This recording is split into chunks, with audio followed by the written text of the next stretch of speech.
Hello everyone, welcome to ClassFix board exams which is part of ClassFix Academy. So আজিৰ এই ভিডিঅ'ত আমি বুজিম real GDP আৰু nominal জিডিপিৰ বিষয়ে।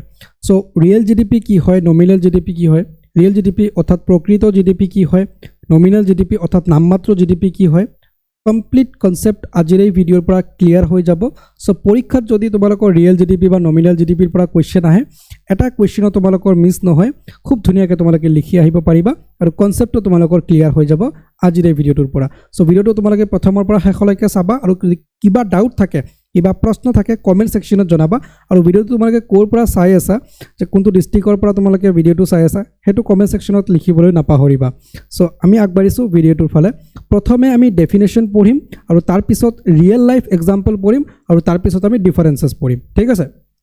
সো প্ৰথমে যদি আমি ডেফিনেশন পঢ়িব যাওঁ তেন্তে আমি হোৱাট ইজ ৰিয়েল জিডিপি, পৰীক্ষাত যদি এনেকুৱা কুৱেশ্যন আহে সো তোমালোকে আনসাৰ কি কৰিবা, ইংৰাজী মিডিয়ামৰ ষ্টুডেণ্টসকলে আনসাৰ কৰিবা real GDP is the total value of all goods and services produces within a country during a given period measured at constant base year price.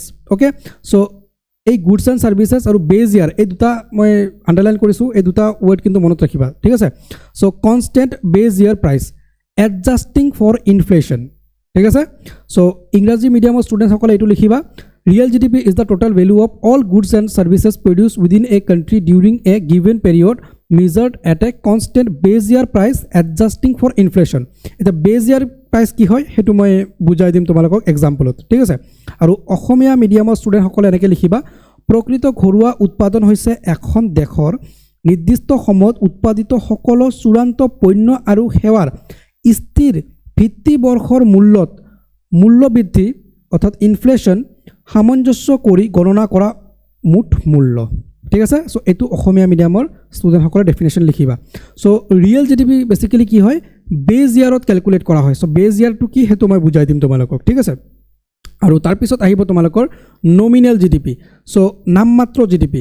So নামমাত্ৰ জিডিপি কি, so nominal GDP is the total value of all goods and services produced within a country during a given period measured at current market price. Okay, so এই ইয়াতে আছে current market প্ৰাইজত হ'লে nominal আৰু ৰিয়েলত হ'লে তোমালোকৰ বেজ ইয়াৰ, ঠিক আছে। এইটো মনত ৰাখিবা তোমালোকে।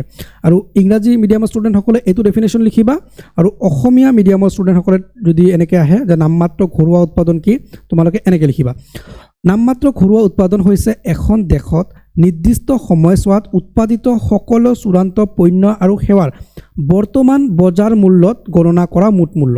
এই বৰ্তমান বজাৰ মূল্য ৱৰ্ডটো কিন্তু থাকিবই লাগিব, এইটো মাষ্ট, ঠিক আছে। বৰ্তমান বজাৰ মূল্যত গণনা কৰা মুঠ মূল্য। সো এইটো হৈছে ডেফিনেশ্যন। সো ৰিয়েল জিডিপি আহিলে ডেফিনেশ্যন লিখিব পাৰিবা, নমিনেল জিডিপি আহিলে ডেফিনেশ্যন লিখিব পাৰিবা। এতিয়া ৰিয়েল জিডিপি কি হয়, নমিনেল জিডিপি কি হয়, প্ৰেক্টিকেল তোমালোকে বুজি ল'বা, মানে ৰিয়েল লাইফ এক্সাম্পলৰ সৈতে যে একচুৱেলি ৰিয়েল জিডিপি কি, নমিনেল জিডিপি কি, কোনটো ভাল আৰু মানে বেজ ইয়াৰ কি হয় আৰু মাৰ্কেট প্ৰাইচ কি হয়, ঠিক আছে। এতিয়া আমি ৰিয়েল লাইফ এক্সাম্পলৰ সৈতে ৰিয়েল জিডিপি কি হয় আৰু নমিনেল জিডিপি কি হয় বুজি ল'ম। তাৰ বাবে আমি আলুৰ এক্সাম্পল লৈছোঁ, চ' তোমালোকে ভালকৈ বুজিব পাৰিবা। চ' ইয়াতে দুটা বছৰত প্ৰডাকশ্যন হোৱা আলু আমি ৰাখিছোঁ। ছাপ'জ এইখিনি আলু প্ৰডাকশ্যন হৈছে 2023ত এক্সাম্পল হিচাপে ধৰিছোঁ, আৰু 2023ত প্ৰডাকশ্যন হৈছে আমাৰ এইখিনি আলু, আৰু এইখিনি আলু প্ৰডাকশ্যন হৈছে আমাৰ 2024ত, ঠিক আছে। অলৰাইট, এতিয়া 2023ত আলুৰ দাম নিশ্চয় কিবা এটা আছিলে, চ' আমি ধৰি লৈছোঁ ₹20 পাৰ কেজি আছিলে। অ'কে, আৰু 2024ত ডেফিনেটলি দাম বাঢ়িব। চ' দাম বাঢ়িছে, আলুৰ দাম কিমান হৈছে, ₹30 পাৰ কেজি হৈছে। Alright, okay. চ' এতিয়া যদি আমি জিডিপি কেলকুলেট কৰোঁ, এইটো হৈছে মাৰ্কেট প্ৰাইচ। চ' মাৰ্কেট প্ৰাইচত যেতিয়া আমি জিডিপি কেলকুলেট কৰিম, জিডিপি কিমান আহি আছে আমি চাম।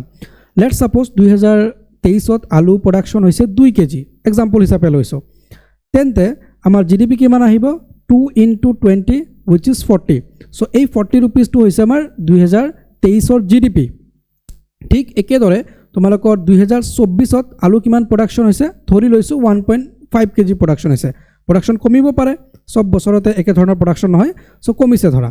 চ' ইয়াতে ছাপ'জ 1.5 কেজি প্ৰডাকশ্যন হৈছে আৰু প্ৰতি কেজিৰ দাম হৈছে 30 টকাকৈ, তেন্তে কিমান জিডিপি আহিল, 45 ৰুপিজ। চ' ইয়াতে এটা বস্তু চোৱা, যেতিয়া আলুৰ দাম আছিলে 20 টকাকৈ 2 কেজি প্ৰডাকশ্যন হৈছিলে 2023ত, তেতিয়া GDP আছিল 40। এতিয়া আলুৰ দাম বাঢ়িছে, মানে মাৰ্কেট প্ৰাইচ বাঢ়িছে, প্ৰডাকশ্যন কমিছে, তথাপি GDP ইয়াতে 45 হৈছে, মানে বাঢ়িছে। তো ডেফিনেটলি ইয়াৰ পৰা আমি এইটো ক'ব পাৰোঁ যে তোমালোকৰ প্ৰডাকশ্যনটো ডিক্ৰিজ হৈছে কিন্তু GDPটো বাঢ়িছে। এইটো কি পচিবল নেকি? মানে GDP মানে গুডছ এণ্ড ছাৰ্ভিচেছ প্ৰডিউচ হোৱাকৈ আমি বুজাওঁ। চ' গুডছ এণ্ড ছাৰ্ভিচ প্ৰডিউচ কমিছে কিন্তু GDPটো বাঢ়িছে। চ' এইটো মিছলিডিং ডাটা হয়, ঠিক আছে। চ' এই মিছলিডিং যিটো ডাটা আছে বা এই মিছলিডিং যিটো কেলকুলেশ্যন আছে, এইটো কাৰেক্ট কৰিবলৈ আমি ৰিয়েল GDPৰ কনচেপ্ট ইউজ কৰোঁ। মানে এই যিটো কেলকুলেশ্যন কৰা হ'ল এইটো আছিলে তোমালোকৰ নমিনেল GDP, ঠিক আছে। এতিয়া নমিনেল GDPটো হৈছে তোমালোকৰ অলৱেজ মাৰ্কেট প্ৰাইচত কেলকুলেট কৰা হয়, আৰু ৰিয়েল GDP যিটো হ'ব সেইটো বেজ ইয়াৰত কেলকুলেট কৰা হ'ব। চ' আমি ইয়াতে বেজ ইয়াৰ এটা ধৰি লৈছোঁ। চ' বেজ ইয়াৰ ধৰিছোঁ ছাপ'জ 2020, অ'কে, 2020 হৈছে বেজ ইয়াৰ, আৰু 2020ত তোমালোকৰ আলুৰ কিবা এটা দাম আছিলে। চ' লেটছ ছাপ'জ ধৰিছোঁ আমি 10 টকাকৈ। চ' এতিয়া আমি ৰিয়েল GDP কেলকুলেট কৰিম, ৰিয়েল GDP কেলকুলেট কৰিম, অ'কে, GDP। চ' ৰিয়েল GDP যেতিয়া কেলকুলেট কৰিম তেতিয়া বেজ ইয়াৰৰ প্ৰাইচটো ল'ম। চ' প্ৰডাকশ্যন কিমান হৈছে 23 বৰ্ষত, 23ত প্ৰডাকশ্যন হৈছে আমাৰ 2 কেজি। প্ৰডাকশ্যনটো আমি ঠিকে ল'ম কিন্তু প্ৰাইচটো আমি ল'ম বেজ ইয়াৰৰ। চ' বেজ ইয়াৰত কিমান আছে 10 টকা। So' 2 × 10 which is 20। চ' 2023ত ৰিয়েল GDP কিমান আহিল 20 টকা, ঠিক আছে। আৰু 2024ত ৰিয়েল GDP কিমান আহে সেইটো আমি চাওঁ। চ' ইয়াতে তোমালোকৰ প্ৰডাকশ্যন হৈছে 1.5 কেজি ইনটু বেজ ইয়াৰত প্ৰাইচ আছে কিমান 10 টকাকৈ। চ' 10ৰে আমি মাল্টিপ্লাই কৰি দিছোঁ। চ' 15 আহিব ইয়াৰ আনচাৰ। চ' ইয়াতে 15। চ' ইয়াতে চাওক প্ৰডাকশ্যন যেতিয়া ডিক্ৰিজ হৈছে GDPও ডিক্ৰিজ হৈছে। আগতে 20 আছিলে, তাৰপিছত 24ত আহি 15 হৈ গ'ল। চ' প্ৰডাকশ্যনৰ লগত আমাৰ GDPটো কমিছে। এতিয়া প্ৰডাকশ্যন যদি বাঢ়ে GDPও আমাৰ বাঢ়ি যাব। চ' চাওক এতিয়া আমি ৰিয়েল পালোঁ, মানে GDP যিটো পালোঁ সেইটো অথেণ্টিক হয়, এইটো ঠিক আছে, মানে প্ৰডাকশ্যনৰ লগত সেইটো ভেৰি কৰি আছে।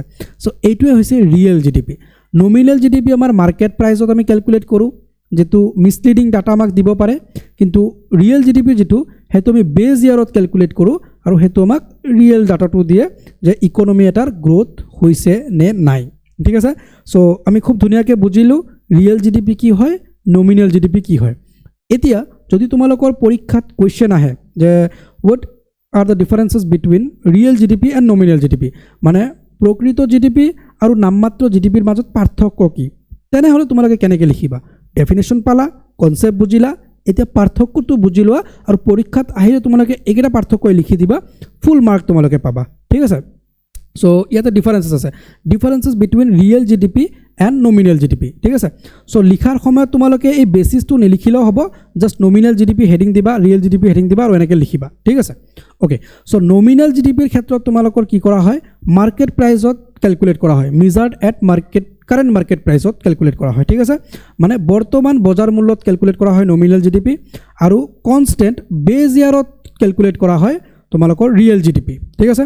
চ' নমিনেল GDP কেলকুলেট কৰা হয় মাৰ্কেট প্ৰাইচত, ৰিয়েল GDP কেলকুলেট কৰা হয় বেজ ইয়াৰত, কনষ্টেণ্ট বেজ ইয়াৰত। চ' এইটো হৈছে 1 নম্বৰ পাৰ্থক্য, ঠিক আছে। 2 নম্বৰ পাৰ্থক্যটো তোমালোকে এনেকৈ লিখিবা, ইনক্লুডছ ইনফ্লেশ্যন, মানে নমিনেল GDPত ইনফ্লেশ্যনটো ইনক্লুড হৈ যায়। চ' ইনফ্লেশ্যন মানে কি, বস্তুৰ দাম বৃদ্ধি হোৱা। ইয়াতে 20 টকা আছিলে, ইয়াতে 30 টকা হৈ গ'ল, বস্তুৰ দাম বাঢ়িলে, চ' ইনফ্লেশ্যন হৈছে। চ' ইনফ্লেশ্যনৰ ইম্পেক্টটো আমাৰ GDPৰ ওপৰত পৰিছে। চ' সেইটো হ'ব আমাৰ কি, নমিনেল GDP, ঠিক আছে। আৰু ৰিয়েল GDPত ইনফ্লেশ্যনৰ কোনো ইম্পেক্ট নাথাকে, কাৰণ আমি বেজ ইয়াৰটো আগৰ কিবা এটা 50 বৰ্ষ ধৰি লওঁ। চ' এইটো হৈছে আমাৰ এক্সক্লুড ইনফ্লেশ্যন, ঠিক আছে। 3 নম্বৰ ডিফাৰেঞ্চটো তোমালোকে এনেকৈ লিখিবা, মে বি মিছলিডিং।